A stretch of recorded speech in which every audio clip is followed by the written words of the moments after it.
kisah akun dengan satu pengikut.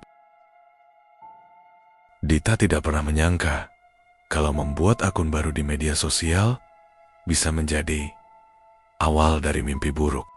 Ia hanya ingin memulai dari nol, meninggalkan akun lamanya yang penuh komentar jahat dan perundungan dari pembaca yang menuduhnya menjiplak cerita orang lain.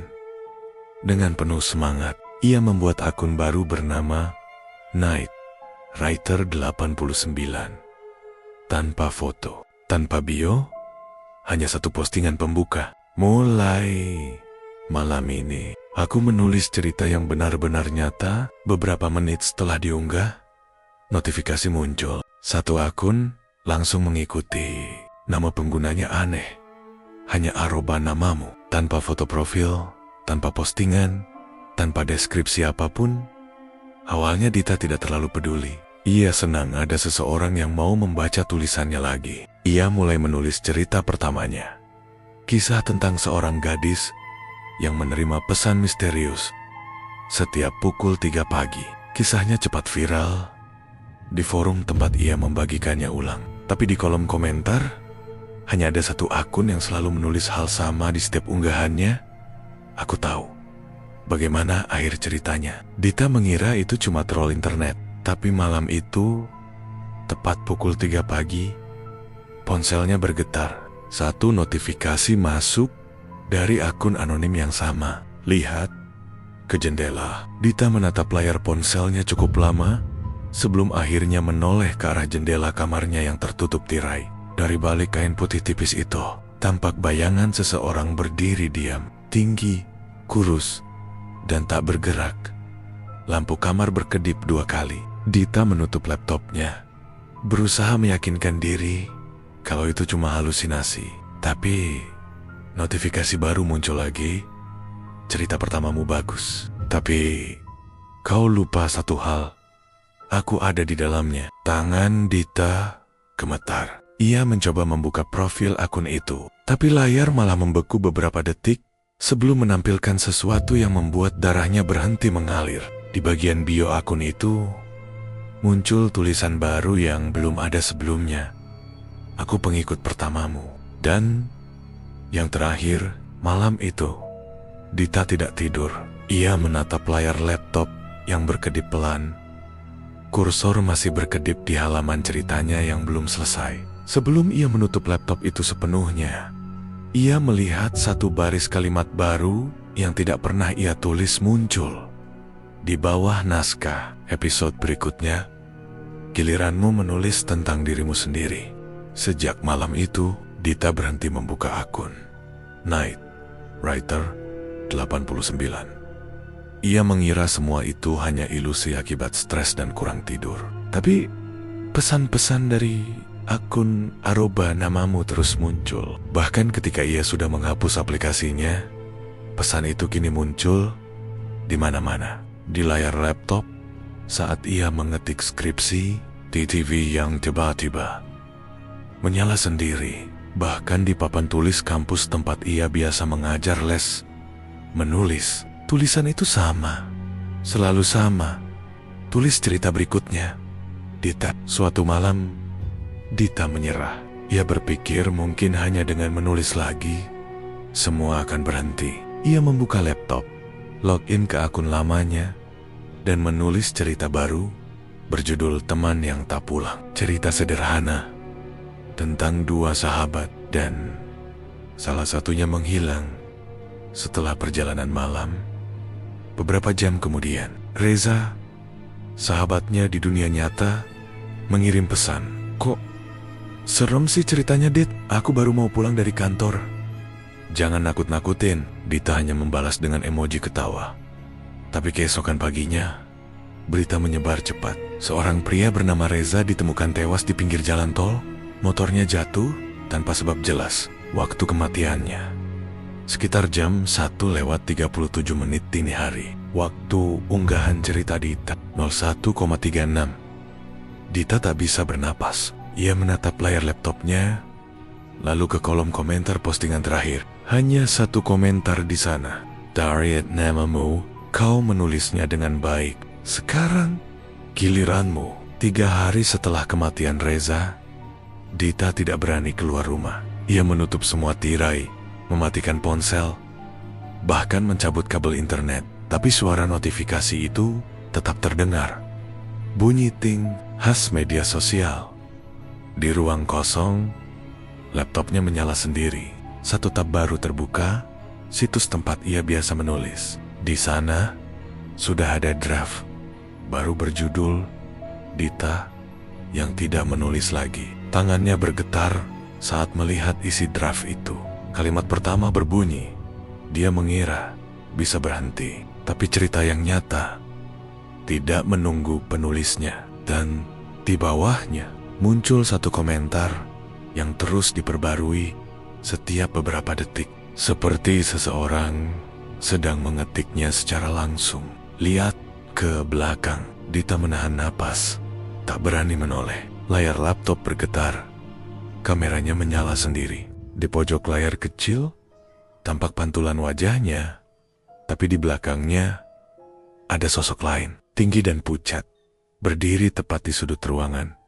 Sosok itu perlahan mengangkat tangannya, menunjuk ke layar, dan di kolom komentar muncul pesan terakhir malam itu. Cerita berikutnya akan menulis dirinya sendiri. Sudah 3 hari, Dita tidak menulis apapun, tapi cerita-cerita baru tetap muncul di akunnya. Tanpa ia ketik, tanpa ia bahkan membuka laptopnya. Setiap pagi, ia menemukan unggahan baru di akun Night Writer 89, cerita yang mengisahkan kejadian semalam, hal-hal kecil yang hanya ia alami sendiri. Suara langkah di koridor, tirai yang bergerak, padahal jendela tertutup. Suara seseorang yang memanggil namanya lewat headset yang tidak tersambung ke apapun. Semua diceritakan dengan sangat detail, yang membuat Dita semakin takut. Setiap akhir cerita, selalu ada kalimat yang sama. Dita belum sadar bahwa ia sedang ditulis. Pagi itu, Dita memberanikan diri membuka laptopnya. Ia masuk ke akun lamanya, lalu menelusuri unggahan terakhir. Judulnya, Tinta yang menulis sendiri.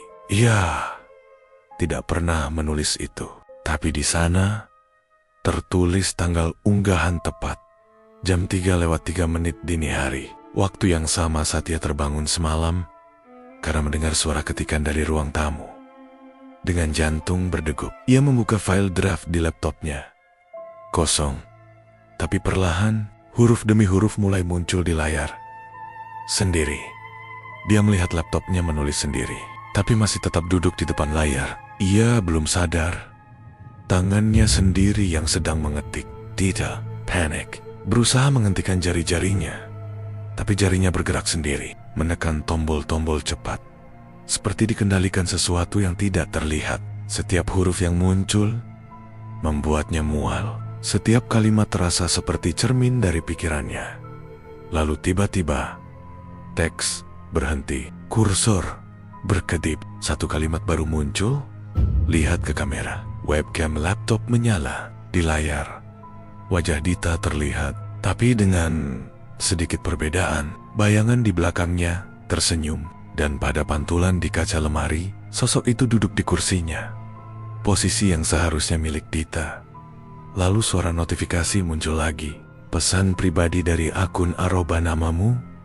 Sekarang kau mengerti kan? Kau menulis dari sisi lain. Seketika, laptopnya mati total. Tapi beberapa menit kemudian, ponsel Dita bergetar. Ada email baru dari dirinya sendiri. Subjeknya, draft baru telah dipublikasikan. Isi email itu hanya satu kalimat pendek. Aku sudah menulis sampai akhir, tapi aku tidak ingat pernah hidup untuk membacanya. Sudah seminggu sejak laptop Dita menulis sendiri malam itu. Ia tidak lagi bisa tidur nyenyak. Setiap kali memejamkan mata, ia mendengar suara ketikan. Klik, klik, klik. Seolah cerita masih berlanjut di tempat lain, tanpa dirinya. Pagi itu, Dita memberanikan diri membuka kembali akunnya. Tapi sesuatu telah berubah.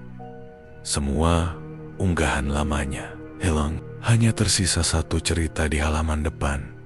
dengan judul Dita. Tak ada deskripsi, tak ada komentar, tak ada tanda siapa yang menulis. Namun saat ia klik untuk membacanya, isi ceritanya membuat tubuhnya membeku. Itu kisah hidupnya, lengkap.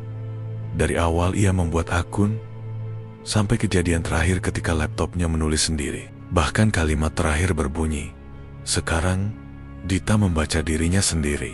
Dita menutup laptopnya dengan gemetar. Ia yakin tidak mungkin ada yang tahu detail itu, kecuali dirinya. Dengan panik, ia mencoba menghapus akun @NightWriter89. Tapi setiap kali ia tekan tombol delete, muncul pesan kesalahan.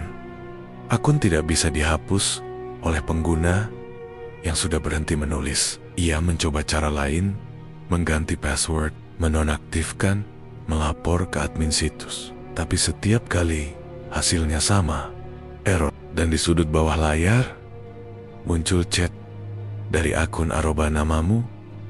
"Kau tidak mengerti. Bukan aku yang mengikuti akunmu. Kau yang mengikuti aku." Dita menatap layar dengan mata merah. "Siapa kau?" Bezeknya. Balasan muncul segera. "Aku pengikut pertama. Tapi aku juga penulis pertama.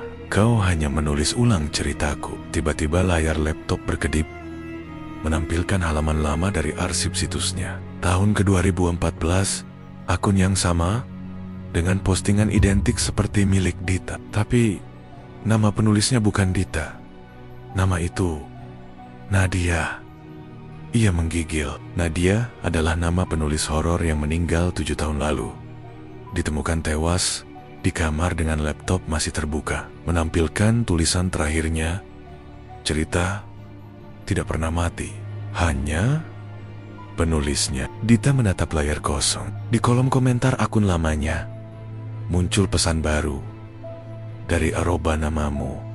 "Seperti biasanya, kau sudah menulis cukup jauh. Sekarang, biarkan aku menyelesaikan sisanya." Lampu kamar padam, layar laptop menyala sendiri, menampilkan kalimat terakhir. Episode berikutnya akan menjadi yang terakhir. Judulnya, "Akun yang tak bisa dihapus." Dita terbangun di tengah malam. Suara ketikan itu terdengar lagi, pelan, teratur. Seolah seseorang sedang menulis di ruang sebelah. Padahal ia tinggal sendiri. Laptopnya, yang ia cabut baterainya sejak sore, kini menyala di atas meja. Layar putih menyilaukan dalam gelap, menampilkan halaman situs tulisannya. Satu draft terbuka, judul, "Akun yang tak bisa dihapus." Penulis, @namamu. Dita mendekat perlahan. Di bawah judul, kalimat-kalimat mulai muncul otomatis, huruf demi huruf, seolah sedang diketik saat itu juga. Dita menatap layar. Tanpa sadar, kalimat yang ia baca sedang menulis dirinya sendiri.